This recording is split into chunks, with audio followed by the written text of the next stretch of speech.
First up, mate, welcome and thank you for being here today. Named MVP, can you get a little bit closer to the mic just here? MVP at the 2017 World Cup. What was that like? It was unbelievable. I couldn't believe I got that award, to be honest.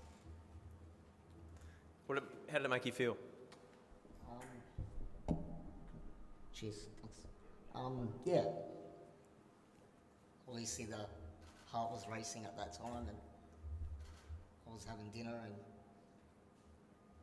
yeah, I just couldn't believe it that I got that award. So that's you at the peak. What I want you to do is take us all the way back to the start. How did you get started in this sport? It all goes back 11 years ago.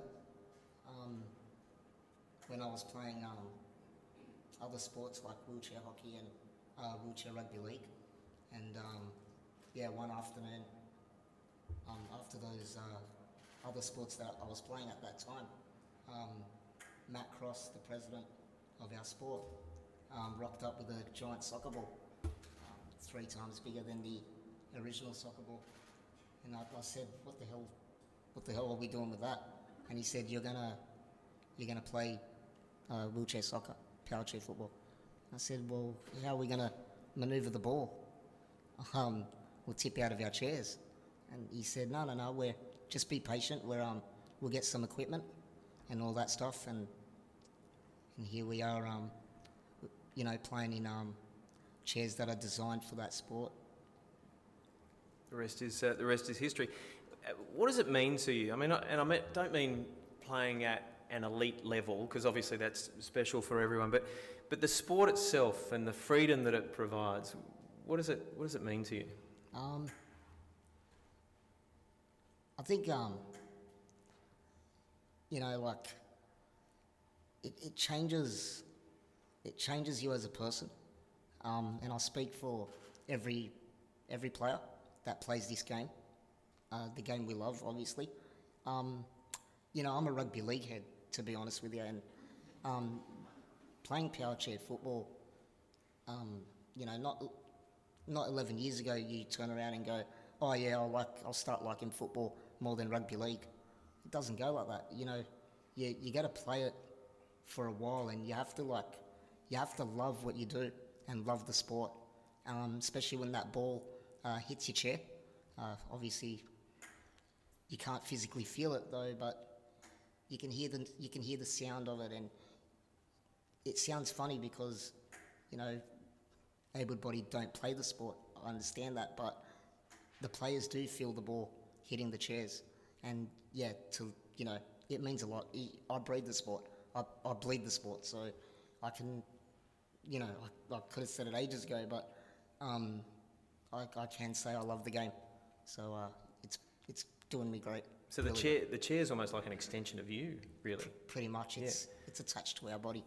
I watched an amazing video, and I encourage everybody to go to Football New South Wales website and watch it, but can you explain to us novices how you control the chair, and maybe some of your backstory as well, because if the doctors had wanted to do what they wanted to do when you were a kid, you might not be here today. Yeah, no, exactly right, mate. It's pretty crazy what they were thinking back then.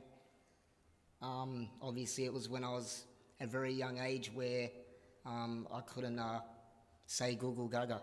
So, they've just looked and said, oh, well, he's got no arms.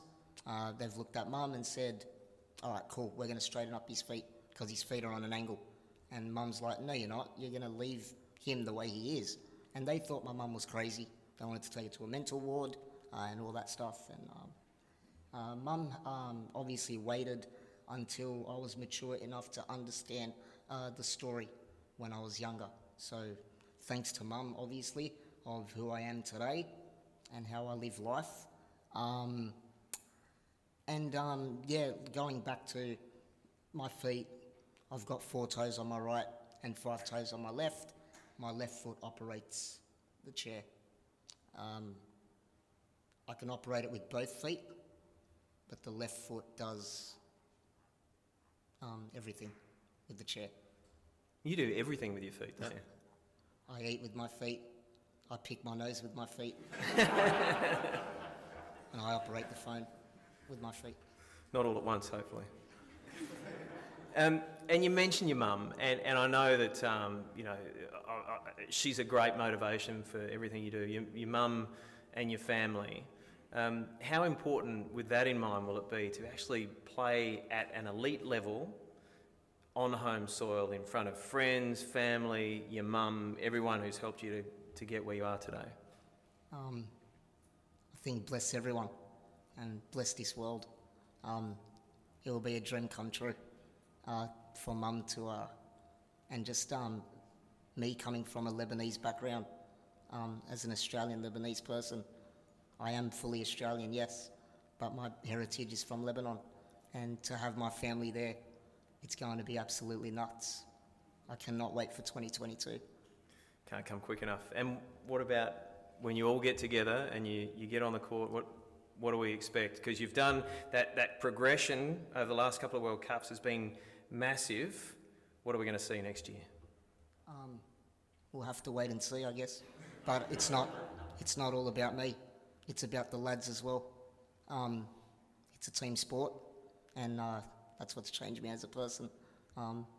It's not an individual game, so yes, I do stand out, of course, but we've got our captain right here as well, and he's just a sensational player too, and we've got Suffield over there, and who's the mastermind of the game.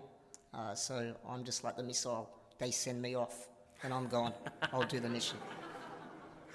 Sounds like a plan. Abdullah, thanks very much for joining us so today, much. and thanks for letting us get to know you just a little bit better.